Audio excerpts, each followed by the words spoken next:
Listen, moral ambition is, in this country, obviously, has been somewhat outlawed. But how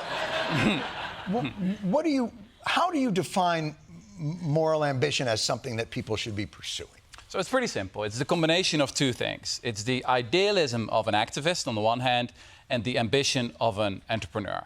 So it's the desire to stand on the right side of history before it is fashionable and to really devote your career, your precious time on this earth to make this world a much better place. Right? You're trying to step into the footsteps of the great moral pioneers who came before you, the abolitionists, the suffragettes, the civil rights campaigners. That's but not as a hobby, as a vocation. Yep, yeah. And you have very interesting, the opening forward is so interesting. It's a story of a monk, the happiest person in the world. His brainwaves tell us this. And you tell this story, and I think you're going to a place where you say, be the monk. Yeah. And you basically go, this monk is wasting his life. Yeah, well, look, I mean, he meditated for 60,000 hours, and then researchers put him in a brain scanner and declared him the happiest man alive, you know, because he had so much positive things going on there. And I read about that story, and I was really angry. And it was like 60,000 hours in your own head, and the world is burning. I mean, come on, there are problems to solve here. And look, I mean, Matthieu Ricard, that's the Buddhist monk's name. He's actually a fantastic guy, pretty morally ambitious. So people got to read the epilogue as well. But wait, is this guy now like getting shit talked all over Twitter? No. Anyway, the point is, I mean, there are a huge amount of self-help books out there that will teach you how to be more mindful, more relaxed, you know, be more happy. My previous book, Humankind, was an attempt to restore people's faith in humanity. And at some point, I saw these pictures on Instagram of people reading the book saying, you know, life is wonderful. Don't worry, you know, stop following the news and just relax. And I was like, oh, I've created a monster, right? This is not, so if my previous book was like a warm hug, then this is a cold shower, a refreshing cold shower. A plunge, that's the thing now you're supposed to do. You go to the warm thing and then you go to the cold thing. Exactly, yeah. What is the piece of advice that was missing from you from the hug? How do you restore faith in humanity and then get mad at them? So look, a couple of... I want to restore faith in humanity. Yeah. Oh, you people are just f***ing up left and right. Okay, so a lot of people will know me for saying some nasty things about billionaires. You know, I went to Davos. You went to Davos? Yeah. Tell them what you said at Davos, which I thought was a really interesting... Well, it was really short. Basically, you know, stop talking about your BS philanthropy and pay your taxes instead. Which was... By the way, went over great. You get invited back every year now, right? Is that... Not really. But that was obviously, you know, nice to experience. But you got to ask yourself, like, does this make a difference? In the book, I come to the conclusion that awareness is vastly overrated, right? It's easy to go viral shouting tax the rich or, you know, destroy capitalism, kill the patriarchy. But the point is to actually do something about it, right? To really translate your ideas into actual action and then results. And I think too often on the left side of the political spectrum, we see this obsession with moral purity and then also a certain kind of political irrelevance, right? What it really takes to change the world is to build a coalition, right? All these great movements, the abolitionists, the civil rights campaigners, they were coalitions of people who very often didn't agree with one another. Right. So I guess that's one of the pieces of advice I have here is if people agree with you for 80% of their time, they're not your enemy, but they're your ally. Your ally. What do you say to people? Because when I view the world of moral ambition or activism, I actually see it as pretty vibrant. That we may not know their names, but there are so many people that don't get the attention that are doing what you're suggesting, but maybe without the access to the people that matter, like that don't get invited to Davos, but are doing the grunt work, like working in the trenches, trying to get their representatives to notice or trying to make a difference. What do you say to people who are saying, like, I have moral ambition, I'm busting my ass out here, it's very hard to get a foothold? So I believe we live in a sort of inverse welfare society. So we've got the people in the so-called essential jobs. We discovered that during the pandemic. If they go on strike, then that's a disaster for all of us. On the other hand, we have huge amounts of people, educated elites, you know, who went to nice universities, who have fancy resumes. if they go on strike, very often not all that much happens. You know, I've got one study in the book from 2 Dutch economists, actually. They studied 40 countries and found that around 25% of people in the modern workforce think that their own job is socially meaningless. These are, by the way, mostly people... Wait, how many? 25%. Yeah. It's like, I would actually think that'd be higher. Well, it's quite a lot, John. It's 5 times the unemployment rate. Is it really? Yeah. 1 out of 4 jobs. Yeah, exactly. And these Makes people, sense. I mean, last week I was at Harvard.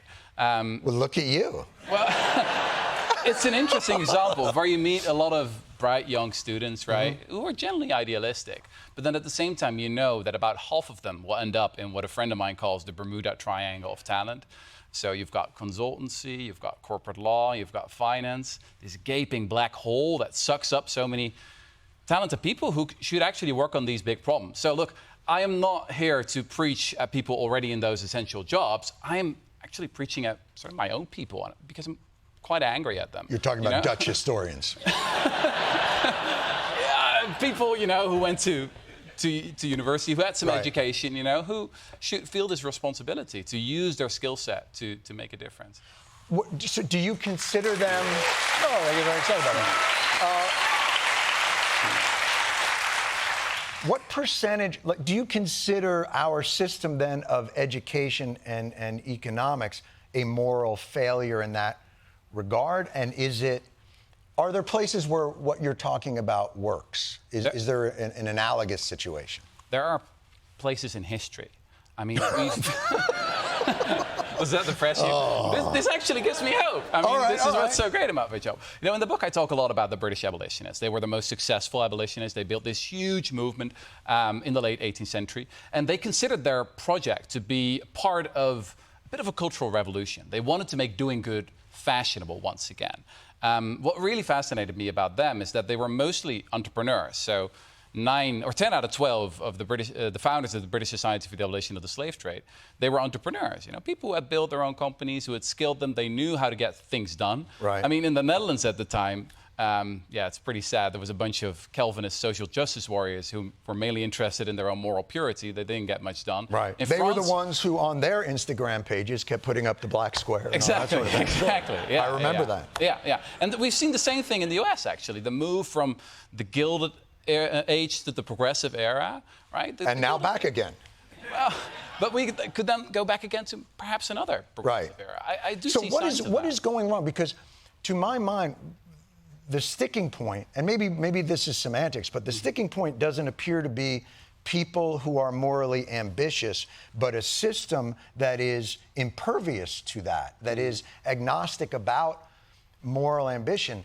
It feels like there's enough people in this country working their asses off for change and a political system that finds a way to ignore them in favor of insurance company lobbyists or drug company, like they don't have access to the system. Sure. How do they get access? Yeah, sure. Look, I'm a guy who comes from the political left, so I'm all about systemic analysis. You know, I'm the guy who loves to shout, like, change the system.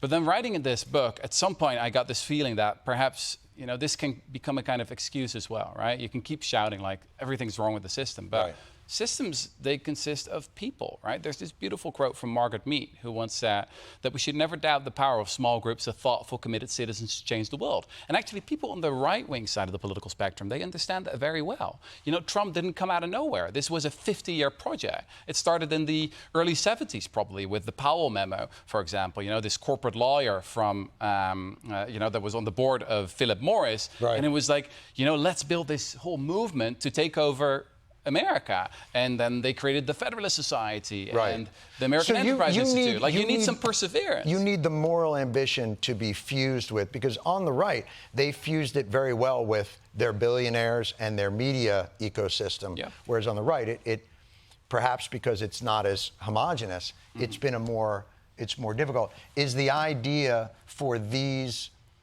networks of morally ambitious activists to connect with the entrepreneurs and funders and move in that direction together. Absolutely. And So- that's what you're not seeing happen. Yeah, so I co-founded an organization as well called the School for Moral Ambition. Everything I earn with the book is going into School that. for Moral Ambition. Yeah. We like to see ourselves as sort of the Robin Hoods of talent.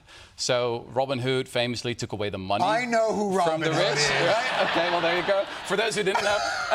And I mean, that's a worthwhile endeavor, right? But you also need to take the talent. What we've seen in this country since the 60s and the 70s is that a lot of people who used to go and work in those socially meaningful jobs, in academia, for example, or in government, they went to Wall Street creating BS financial products, or Silicon Valley creating these apps that make us all addicted. Right. We need a talent shift as well as a wealth distribution. So here. what then is the incentive other than moral satisfaction? Is that, do we need to teach kids that? Because that was, look, the hippies and the yippies of the 60s, and they were very idealistic, and then they all, Reagan came along and they were all like, wait, I can work at a hedge fund? Okay. And so what is then, do you have to create then an incentive process for those folks? How do you get that talent? Yeah, so people who are really cynical would say, like, look, it's all about the money, right? These people are just selling out. And I think that's probably true for some of them. But for, back to those Harvard kids, for a lot of them, it's also the status, of doing something that is actually cool, that is interesting. Because let's be honest, working at McKinsey is really boring, creating the same PowerPoint every day. Right. So I don't work there, so I don't know what they're like. Okay. Well, I've heard. Yeah, I think it's not just about the money. People are mixed bags, right? So status and what society values, like the kind of people we put in the spotlight who get invited to shows like this, that matters, obviously. Right. And what about sort of the everyday sort of quiet activism of living pleasantly? Mm-hmm. Like, I think we shouldn't diminish, though, for whatever your status is or station is, that you can, within your own life, make the changes that create at least a better local atmosphere. Because I think what you're talking about is, when you point to history, you're really talking about inflection points. Yeah. And you don't know when those will occur, and oftentimes momentum builds to them, and there's a tipping point, and it moves over. I don't know how conscious it is. Can I push back on that? Please. So, again, boy, talk to this. Dutch people push back so nicely. Okay, sorry. Well, we can be different as well. I mean, there is this tendency to say things like less is more and small is beautiful. I mean, in environmental circles, they have all these modern commandments like don't eat meat, don't fly, don't have kids, don't use plastic straws. But then if you really focus on that individualist aspect of improving your life, like in the best possible scenario, you will have reduced your environmental footprint to zero. You've basically turned yourself into a compost heap. It's not very ambitious. And if I look at some of these great pioneers, like people like Rosa Parks, like they didn't think small, they thought big, they were ambitious. So I've looked into the research, and it turns out that more is actually more. So if you help one person, that's great. If you help two, that's twice as much. It's mathematics. So. But are we, I wasn't even talking about let's use less, because I do think human progress is generally people will do what's more convenient or more. That's just kind of how they operate. I'm just trying to wrap my head around what this means. It feels like saying to college kids at a graduation, you f***ing bastards. Yeah. You think you're going to go into these other jobs? No. Yeah. Go solve climate change. Yeah. Is that what this is? That's basically it. Yeah.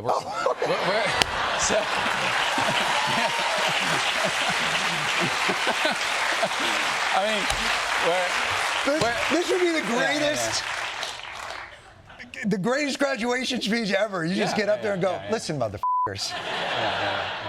One of the things we're doing is we're starting a tax fairness fellowship. So, I mean, it was nice to shout to the billionaires, taxes, taxes, taxes. Now we're actually trying to recruit, some of the best wealth managers, the best bankers, the best fiscal lawyers that we can find. But didn't they try this with the ESG, the investing for ESG. better? Was that just nonsense? I mean, that is it's nonsense. like a thin layer of corporate responsibility over a corrupt, broken business model. I mean, come on, we got to be much more ambitious here. We're not living in 2015 anymore, where you can say, "Oh, I'm doing good by doing well." 2015. And let's do a TED Talk about it. Those were the days. Yeah, no, that's not. I mean, this is 2025. We have one side of the political spectrum is a total moral collapse. I mean, democratic black sliding happening everywhere, and Right. especially people who have some privilege, whether it's talent, whether it's wealth, whether it's your network, use it. I mean, people on the left said for so long things like, check your privilege. Yes, check it, and then use it. Have some skin in the game. Right, right. And is that working? I think so, yeah. It is? Yeah. So Howard, tell me about, Yeah. and just before we go then, so if people want to exercise this moral ambition, how do they get their foot on that ladder? Do they have to come to your institute, or is there? Yeah, so we're building a movement now of You could be 8,000 running the members. greatest scam in history right now. To do this, you have to come to the Now, tuition is... No. There's no tuition. All right. We pay people to quit their job. That's how it works. For real? Yes. Yeah. How much does that pay? Well, I mean, currently we're paying like an average Dutch salary. It's enough to live on for a couple of months. And then Right. obviously, I mean, we help people to pivot their You're career. really selling this. Thank you. No, it's honestly quite exciting. Right. We have now 24 people in Europe who quit their job to fight big tobacco, for example. It's the most evil legal industry out there. They've created the deadliest product in the history of humanity. I mean, today we have this moral outrage about smartphones, right? Smartphones that make you addicted. There's TikTok on it. Right. Well, imagine a smartphone that is so addictive and also kills you. That's a cigarette. So anyway, we've recruited. Yeah, it's terrible, isn't it? Yeah. Note to self, smartphone that kills you. Awesome product launch. But the point is, like, we have actually one of our fellows in our cohort is someone who used to work for big tobacco. Right. She switched sides, and she knows everything about effective marketing, and now she's using that skills to fight the industry. Right. Well, that's fantastic. And it starts off there. And have you done it in the United States as well, or this is right now purely European project? No. We're starting here. So You're starting here? Yeah, I came to New York in September. We're building out here. It's really getting started now. We're launching our first fellowships, as I said, the Tax Fairness Fellowship. And do you have some people that are lined up? Well, people can apply. So go to moralambition.org if you want to quit your job and do something useful work. The book is Moral Ambition.